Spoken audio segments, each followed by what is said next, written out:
नमस्कार दोस्तों, मैं डॉक्टर शंकर गुप्ता। आप देख रहे हैं सृजन विहार।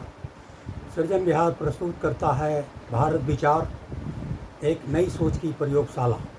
मित्रों, आज हम एक नया विश्लेषण लेकर आए हैं जो यूरेनियम संवर्धन से संबंधित जानकारी होगी। यूरेनियम संवर्धन विज्ञान, तकनीक, ऊर्जा और वैश्विक राजनीति का सबसे संवेदनशील विषय है। नमस्कार साथियों, आज हम ऐसे विषय पर चर्चा करेंगे जो विज्ञान, ऊर्जा, राष्ट्रीय सुरक्षा और अंतर्राष्ट्रीय राजनीति चारों के केंद्र में है। यह विषय है यूरेनियम संवर्धन। जब भी ईरान परमाणु समझौते, परमाणु ऊर्जा या परमाणु हथियारों की बात होती है, तब यूरेनियम संवर्धन शब्द बार बार सुनाई देता है। लेकिन आखिर यह है क्या? इसकी आवश्यकता क्यों पड़ती है और दुनिया इसे लेकर इतनी संवेदनशील क्यों है? आइए विस्तार से समझते हैं। यूरेनियम क्या है? यूरेनियम एक प्राकृतिक रेडियोधर्मी धातु है। इसकी खोज 1789 में जर्मन के वैज्ञानिक मार्टिन हेनरिक कलापरोथ ने की थी।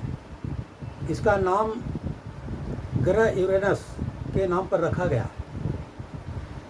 यह पृथ्वी के चट्टानों, मिट्टी और खनिजों में प्राकृतिक रूप में पाया जाता है।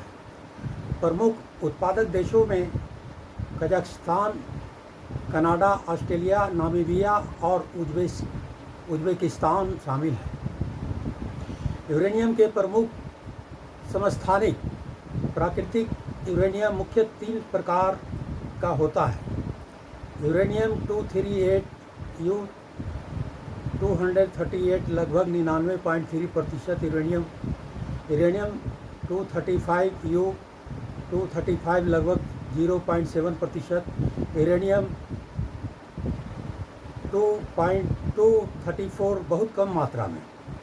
इनमें सबसे महत्वपूर्ण यूरेनियम 235 है, क्योंकि यही परमाणु विखंडन के लिए उपयुक्त होता है। यूरेनियम संवर्धन क्या है? प्राकृतिक यूरेनियम में U-235 की मात्रा केवल लगभग 0.7% होती है।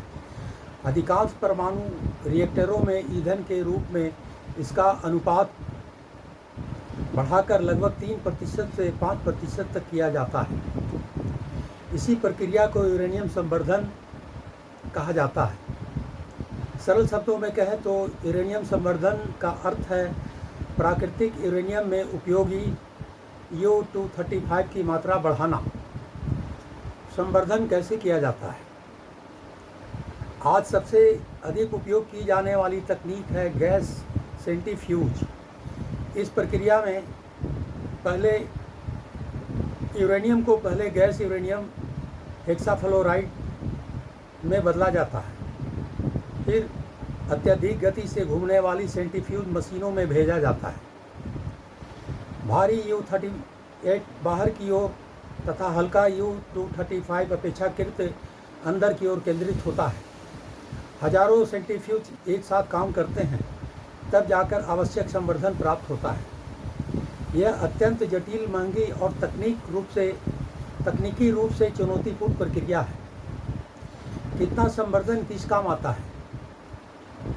पहला है कि 0.7% प्राकृतिक यूरेनियम, दूसरा 3% -5% अधिकांश बिजली उत्पादन वाले परमाणु रिएक्टर, तीसरा 20% तक कुछ शोध रिएक्टर और विशेष चिकित्सा उपयोग, चौथा 90% या अधिक हथियार ग्रेड, वेपन्स ग्रेड यूरेनियम। यही कारण है कि जब कोई देश 60% या उससे अधिक संवर्धन करता है तो पूरी दुनिया सतर्क हो जाती है। परमाणु बिजली कैसे बनती है?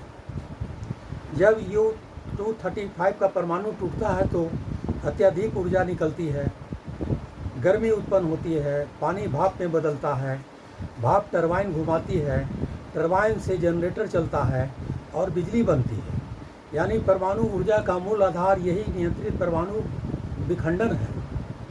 परमाणु हथियारों का उपयोग। यदि U-235 की मात्रा लगभग 90% या उससे अधिक हो जाए तो उससे परमाणु हथियार बनाए जा सकते हैं। यही कारण है कि यूरेनियम संवर्धन केवल वैज्ञानिक विषय नहीं बल्कि राष्ट्रीय सुरक्षा और अंतर्राष्ट्रीय राजनीति का भी विषय है। अंतर्राष्ट्रीय निगरानी। परमाणु गतिविधियों की निगरानी मुख्यतः अंतर्राष्ट्रीय परमाणु ऊर्जा एजेंसी IAEA करती है। इस संस्था का कार्य है निरीक्षण करना, परमाणु सामग्री का लेखा जोखा रखना और यह सुनिश्चित करना कि परमाणु सामग्री का उपयोग शांतिपूर्ण उद्देश्यों के लिए हो। परमाणु अप्रसार संधि NPT। दुनिया में परमाणु हथियारों के प्रसार को रोकने के लिए परमाणु अप्रसार संधि NPT बनाई गई है। इसके 3 प्रमुख उद्देश्य हैं: परमाणु हथियारों का प्रसार रोकना, शांतिपूर्ण परमाणु ऊर्जा का विकास, निरस्त्रीकरण की दिशा में कार्य करना। भारत इस संधि का सदस्य नहीं है, लेकिन उसने परमाणु सुरक्षा और जिम्मेदार उपयोग के प्रति अपनी स्पष्ट नीति रखी है। भारत और यूरेनियम। भारत में यूरेनियम के भंडार मुख्यतः झारखंड, आंध्र प्रदेश, तेलंगाना, राजस्थान, मेघालय में पाए जाते हैं। भारत बिजली उत्पादन, चिकित्सा, कृषि अनुसंधान तथा वैज्ञानिक अनुसंधान के लिए परमाणु ऊर्जा का उपयोग करता है। भारत का दीर्घकालिक लक्ष्य थोरियम आधारित परमाणु कार्यक्रम को विकसित करना भी है, क्योंकि देश में थोरियम के बड़े भंडार उपलब्ध हैं। यूरेनियम के शांतिपूर्ण उपयोग। यूरेनियम केवल हथियारों के लिए नहीं, इसका उपयोग बिजली उत्पादन, कैंसर के उपचार में प्रयुक्त रेडियो आइसोटोप के उत्पादन, चिकित्सा अनुसंधान, कृषि अनुसंधान, खाद्य संरक्षण, औद्योगिक परीक्षण, अंतरिक्ष अनुसंधान जैसे अनेक क्षेत्रों में होता है। जोखिम और चुनौतियाँ। परमाणु ऊर्जा के साथ कुछ गंभीर चुनौतियाँ भी जुड़ी हैं। रेडियोधर्मी कचरे का सुरक्षित निपटान, परमाणु दुर्घटनाओं का जोखिम, अत्यधिक लागत, सुरक्षा व्यवस्था, परमाणु प्रसार का खतरा। इसीलिए परमाणु तकनीक का उपयोग अत्यंत कड़े अंतर्राष्ट्रीय मानकों के अंतर्गत किया जाता है। भविष्य की दिशा। जलवायु परिवर्तन और स्वच्छ ऊर्जा की बढ़ती आवश्यकता के कारण परमाणु ऊर्जा को फिर से महत्वपूर्ण विकल्प माना जा रहा है।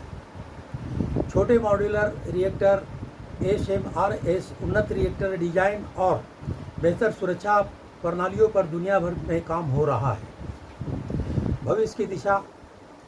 जलवायु परिवर्तन और स्वच्छ ऊर्जा की बढ़ती आवश्यकता के कारण परमाणु ऊर्जा को फिर से महत्वपूर्ण विकल्प माना जा रहा है। छोटे मॉड्यूलर रिएक्टर SMRs, उन्नत रिएक्टर डिजाइन और बेहतर सुरक्षा प्रणालियों पर दुनिया भर में काम हो रहा है। निष्कर्ष है मित्रों कि जलवायु परिवर्तन और स्वच्छ ऊर्जा की बढ़ती आवश्यकता के कारण यूरेनियम संवर्धन केवल एक वैज्ञानिक प्रक्रिया नहीं बल्कि आधुनिक विश्व व्यवस्था का अत्यंत महत्वपूर्ण विषय है। एक और यही तकनीक करोड़ों लोगों को स्वच्छ बिजली उपलब्ध करा सकती है, तो दूसरी ओर इसका दुरुपयोग वैश्विक सुरक्षा के लिए गंभीर चुनौती बन सकता है। इसीलिए विज्ञान, पारदर्शिता, अंतर्राष्ट्रीय सहयोग और जिम्मेदार नीतियाँ, ये चारों मिलकर ही परमाणु तकनीक को मानवता के हित में उपयोगी बना सकती हैं। धन्यवाद। यदि आपको यह जानकारी उपयोगी लगी हो तो इसे दूसरों तक भी पहुंचाएं, क्योंकि वैज्ञानिक जागरूकता ही सुरक्षित और प्रगतिशील समाज की आधारशिला है। मित्रों, इसके साथ ही हम आपसे आग्रह करेंगे कि सृजन बिहार चैनल के माध्यम से बहुत सारी जानकारियाँ अगर आप हासिल करना चाहते हैं तो आप इसे बराबर देखने के लिए इसे लाइक, सब्सक्राइब और अधिक से अधिक शेयर करें मित्रों, तथा अपनी राय कमेंट्स में अवश्य दें। इसके लिए हम आपके सदा आभारी रहेंगे मित्रों। धन्यवाद। फिर मिलते हैं।